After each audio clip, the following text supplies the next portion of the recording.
Hello, welcome to Save User channel, and today I will show you how to create a desktop shortcut for locking your Windows 10 PC.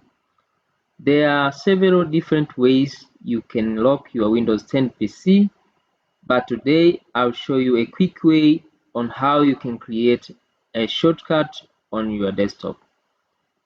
First, right-click anywhere from your desktop, then select New. From the pop-up menu, click Shortcut.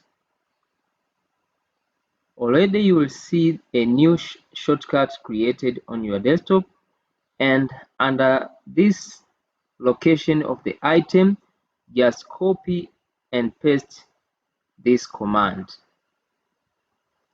You can get it under the description of this video. Then click Next. Under the name of this shortcut, you can type lock screen,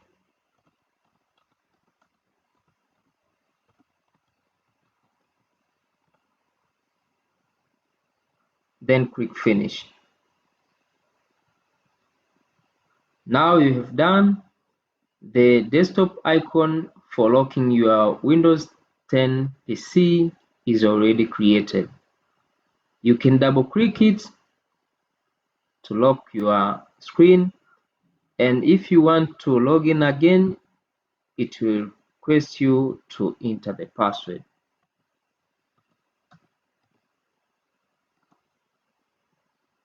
That is all. But another way that you can use to lock your Windows 10 PC, you can just use a shortcut keyboard by pressing Windows button plus L. Hopefully you enjoyed the video, and if you like it, don't forget to subscribe and share with your friend. See you next time. Thanks for watching.